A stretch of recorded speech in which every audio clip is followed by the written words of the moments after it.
He didn't know this woman would change his life forever. Sophie Miller sat in her small wheelchair near the corner bakery window, her eyes locked on the chocolate cake, sitting proudly behind the glass. The frosting shimmered under the warm yellow lights, and the words, "Happy Birthday," were written in perfect pink swirls. She pressed her small hand against the glass, her reflection faint beside the sweet temptation. Tomorrow was her 9th birthday, but she already knew there would be no party, no guests, no balloons, just her mother, and a quiet evening at home. Still, she hoped to have one thing, just a tiny slice of that chocolate cake that smelled like happiness itself. She reached into the little blue purse hanging from her wheelchair's handle. Inside were 3 wrinkled $1 bills, money she had saved for months. Every time her mom gave her change from groceries, Sophie tucked it away with the dream of buying something special for her birthday. Now, standing outside the bakery in downtown Denver, she realized that dream might stay just a dream. The sign beside the cake read $25, and her heart sank. She sighed softly, folding the 3 bills neatly again, as if caring for them could somehow make them worth more. Inside, the baker moved quickly, taking orders from smiling customers. The scent of fresh bread and sugar drifted through the air, wrapping Sophie in its warmth. She wheeled closer, hoping the baker might notice her and perhaps offer a discount or a smaller piece. But he was busy wrapping cupcakes for a couple, celebrating their anniversary. Sophie smiled anyway, pretending she was happy for them. Her chest ached, but she refused to cry. "Maybe next year," she whispered under her breath, her voice trembling but full of quiet courage.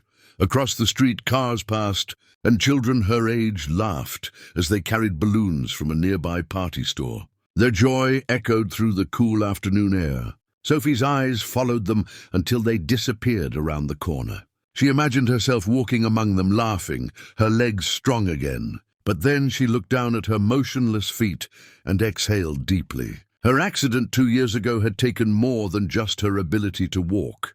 It had taken the little pieces of freedom she once had. Yet in her young heart, there still lived a spark of hope that refused to die.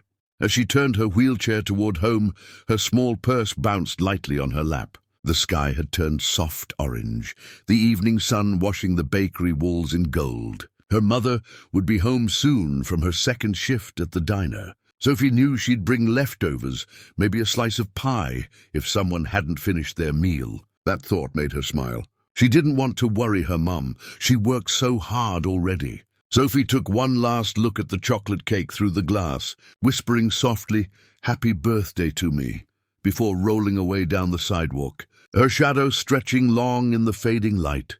Across the street, Michael Harris, a 36-year-old single dad, was helping his son Ethan pick out balloons for his 8th birthday. The small gift shop was filled with laughter and the sound of air pumps. Ethan pointed excitedly at a red balloon shaped like a race car, and Michael chuckled, ruffling his son's hair.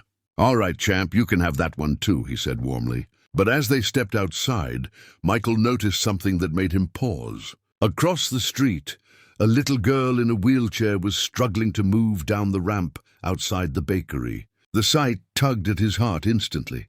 Something about her small frame, the way she clutched a blue purse, and the sadness on her face felt painfully familiar.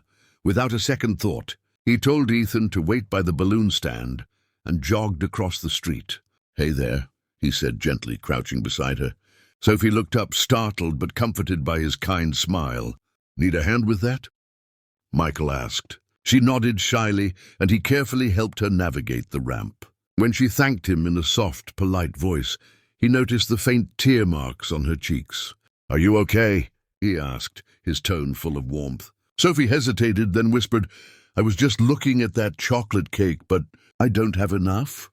She opened her purse, showing him her $3 with innocent honesty. Michael felt a lump rise in his throat. In that moment, something inside him shifted. He remembered nights when Ethan had gone to bed without a cake because money was tight after his wife passed away. He knew what it felt like to see your child's joy shrink under the weight of struggle. Michael smiled and said, "You know what? I think birthdays deserve a surprise." Sophie tilted her head, curious. He stood up and told her, "Wait right here." Without explaining, he walked into the bakery. The smell of frosting hit him instantly. The baker greeted him, and Michael pointed to the same cake Sophie had been admiring. "Can you write Happy Birthday, Sophie, on it?" he asked quietly. The baker blinked in surprise but smiled and got to work immediately. Outside, Sophie waited patiently, wondering what was happening. After a few minutes, Michael returned, carrying a large white box. "For you," he said, placing it gently on her lap. Her eyes went wide with disbelief. "But I only have $3, she said softly. Michael smiled and crouched again so they were eye to eye. "You already paid for it," he said. "With your smile." Sophie covered her mouth, her eyes filling with tears of joy. The box felt heavy in her lap, but her heart felt light for the first time in a long while. As Michael waved goodbye, Ethan ran up asking who she was. "Just someone special," Michael replied, smiling as he watched Sophie roll away, clutching her cake like a dream come true. That evening, the small apartment smelled of sweetness and candle wax. Sophie sat at the table, the big chocolate cake resting proudly in front of her. The words, "Happy Birthday, Sophie," were written in pink icing just like she had dreamed. Her mother, Laura Miller, had just returned from work, her apron still dusted with flour and exhaustion on her face. When she saw the cake, she froze. "Sophie, where did you get this?" she asked, tears already glistening in her eyes. Sophie smiled softly. "A kind man bought it for me, Mum. He said my smile paid for it." Laura covered her mouth, overwhelmed, then bent down to hug her daughter tightly. "Oh, sweetheart," she whispered, "there really are angels in this world." The two sat together, lit by the glow of 9 flickering candles, and for a moment, all the hardship faded into the background.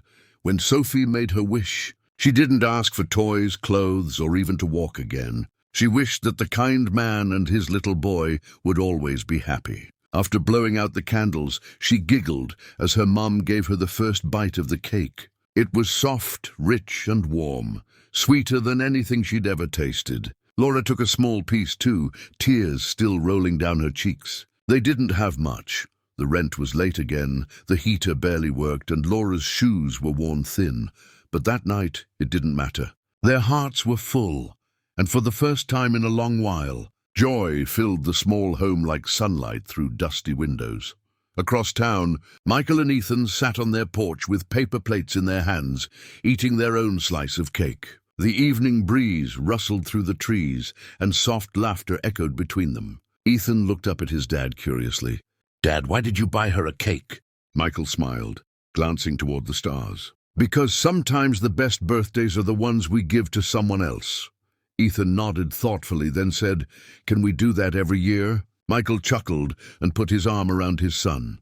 "Yeah, kiddo, every year." He felt lighter inside, like helping that little girl had mended something broken in him too. The next morning, Laura took a picture of Sophie holding her cake and sent it to her cousin. Within hours, it spread across social media. People were touched by the story of the man who had bought a cake for a paralyzed girl with only $3. Donations started pouring in, money for Sophie's therapy, a new wheelchair, even offers from bakeries to make her a cake every year for free. When Michael saw the photo online, he smiled quietly, but didn't comment. He didn't want attention. He just wanted Sophie to smile, and she did, every single day after that, reminding the world that kindness, even in the smallest act, can turn an ordinary birthday into a miracle that lasts forever.